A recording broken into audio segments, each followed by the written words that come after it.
Hello everyone, this is Ria and in this video we are going to study the law of variable proportions and the three phases of this law.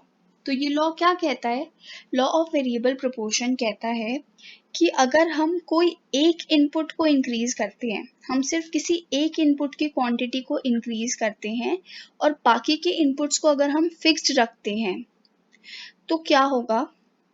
जो total product है यानी कि जो total output है वो initially increasing rate पर increase करेगा, उसके बाद वो डिक्रीजिंग रेट पर इंक्रीज करेगा और एट लास्ट वो नेगेटिव रेट पर इंक्रीज करेगा। नेगेटिव रेट पर इंक्रीज करने का मतलब है कि वो डिक्रीज करने लग जाएगा। तो let us study this law in detail. ये हमारे पास डायग्राम गिवन है, ऊपर हमारे पास टीपी है, नीचे एमपी है। इधर on X axis we have units of variable factor and on y axis we have total product and here marginal product। तो क्या होगा? सबसे पहले तो हम MP का कर्व स्टडी करेंगे बिकॉज MP ही TP के कर्व को डिटरमाइन करेगा। मार्जिनल प्रोडक्ट जो है किसी भी इनपुट का वो टोटल प्रोडक्ट पे इम्पैक्ट डालता है, ना कि वाइसा वर्सा। तो सबसे पहले सपोज हमने कोई एक इनपुट को इंक्रीज करना स्टार्ट किया है। अब मान लो कि हम लेबर को इंक्रीज कर रहे हैं, तो इनिशियली क्या होगा? हम जैसे जैसे ज़्यादा लेबर एम्प्लॉय करेंगे तो हमारा मार्जिनल प्रोडक्ट इंक्रीज करेगा। अब मार्जिनल प्रोडक्ट के इंक्रीज करने की वजह से जो टोटल प्रोडक्ट है वो भी इंक्रीज करेगा। ऑलराइट, क्योंकि अगर मार्जिनल प्रोडक्ट टोटल प्रोडक्ट का एक पार्ट है तो अगर एमपी इंक्रीज करेगा तो टीपी भी इंक्रीज करेगा। कब तक इंक्रीज करेगा? Till the point MP reaches its maximum.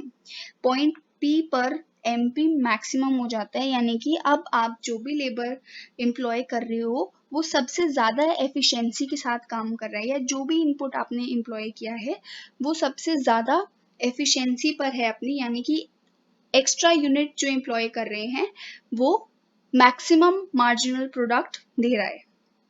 और इस पॉइंट पर कॉरेस्पॉन्डिंगली हमारा आता है पॉइंट ऑफ इन्फ्लेक्शन। अब पॉइंट ऑफ इन्फ्लेक्शन क्या होता है? कि वो पॉइंट होता है टोटल प्रोडक्ट के कर्व में जहां पर टोटल प्रोडक्ट का कर्व अपना कर्वेचर चेंज करता है।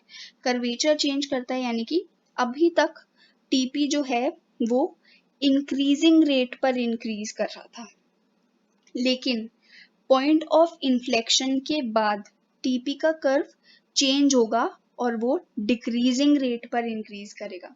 यार देखो, पहले फेज वन में क्या होता है? फेज वन में एमपी इंक्रीज कर रहा है, उसकी वजह से टीपी भी इंक्रीज कर रहा है। फिर आता है एमपी अपने मैक्सिमम पॉइंट पे जब टीपी एक्सपीरियंस करता है पॉइंट ऑफ इन्फ्लेक्शन। अब यहाँ से हमारा सेकेंड फेज स्टार्ट हो गया है। सेकेंड फेज में क्या होगा? एमपी फॉल करना स्टार्ट कर जाएगा, यानी कि आप जो भी एडिशनल लेबर या कोई भी इनपुट जो कि आप एम्प्लॉय कर रहे हैं प्रोडक्शन में वो उतनी मार्जिनल प्रोडक्ट नहीं देगा, यानी कि जो मार्जिनल प्रोडक्ट आएगा अब लेबर की एम्प्लॉयमेंट से वो कम होगा पहले वाले से। तो ओवरऑल मार्जिनल प्रोडक्ट डिक्रीज कर रहा है और इसके डिक्रीज करने की वजह से टोटल प्रोडक्ट इंक्रीज तो अभी भी करेगा लेकिन एट अ डिक्रीजिंग रेट। अब एक पॉइंट आएगा जब मार्जिनल प्रोडक्ट जीरो हो जाएगा। इस पॉइंट पे आप अगर लेबर एम्प्लॉय करते हो तो उससे कोई भी एक्स्ट्रा प्रोडक्ट नहीं मिलेगा, यानी कि उसकी एफिशिएंसी एक तरह से जीरो होगी एक्स्ट्रा यूनिट ऑफ लेबर की। और इस पॉइंट के कॉरेस्पॉन्डिंग टोटल प्रोडक्ट अपने मैक्सिमम पर होगा। अब इसके आगे अगर कोई भी लेबर एम्प्लॉय किया तो मार्जिनल प्रोडक्ट बेसिकली यही काम हो रहा है। अगर आप ज़्यादा बाकी के फैक्टर्स तो क्योंकि हमारे कांस्टेंट हैं वो तो फिक्स्ड है ना, तो एक ही इनपुट को इंक्रीज करते जाओगे तो वो क्या करेगा? अकेला वो आउटपुट को इतना इंक्रीज नहीं कर सकता। एक पॉइंट पे वो नेगेटिव मार्जिनल प्रोडक्ट देने लगेगा और जैसे ही नेगेटिव मार्जिनल प्रोडक्ट हम टोटल प्रोडक्ट में एड अप करेंगे तो टोटल प्रोडक्ट भी फॉल होने लग जाएगा। तो these are the three phases। Phase 1 हमने पढ़ लिया। फेज 2 में क्या होता है? फेज 2 में एमपी फॉल कर रहा है लेकिन टीपी अभी भी इंक्रीज कर रहा है but at a decreasing rate. उसके बाद एमपी जीरो हो जाता है। एमपी के जीरो होते ही TP reaches its maximum point. Now phase 3 में TP starts decreasing as MP not only falls but also becomes negative. अब एमपी जैसे ही नेगेटिव हो जाएगा तो टीपी फॉल करना स्टार्ट हो जाएगा। और पॉइंट ऑफ इन्फ्लेक्शन हमने पढ़ लिया है, ये वो पॉइंट है जहां पर टीपी का कर्वेचर चेंज होता है। Now let us study the 3 phases in a little detail, not in a little detail but a little recap of the 3 phases. जो फर्स्ट फेज है उसे कहते हैं increasing returns to a factor. Increasing returns to a factor यानी कि जो factor है उसका आपको इंक्रीजिंग रिटर्न मिल रहा है। इधर क्या हो रहा है? TP increases at an increasing rate and MP of each variable factor rises. अब सेकेंड फेज होता है diminishing returns to a factor. इधर हमारा इसको हम फेज ऑफ ऑपरेशन भी कहते हैं क्योंकि जो प्रोड्यूसर है, जो भी रैशनल प्रोड्यूसर है, he would always want to operate in the second phase. क्यों?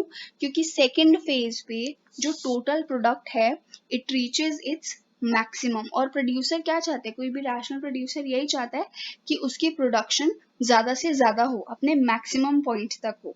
तो this is called phase of operation.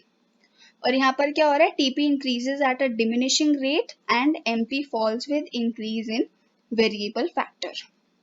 Now the third and the last phase negative returns to a factor. इधर हम जो factor employee कर रहे हैं, जिस फैक्टर में हमने इंक्रीज लाया है, वो नेगेटिव रिटर्न्स देने लगता है और टीपी डिक्लाइन होता है, एमपी नेगेटिव हो जाता है और इसलिए इस फेज को हम कहते हैं negative returns to a factor.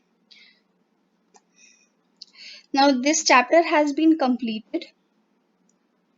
You can take a screenshot of it if you want because this is a very important question वो exams में पूछते हैं। And in the next video we'll start with the next chapter, that is cost. I hope these videos are helpful. Thank you.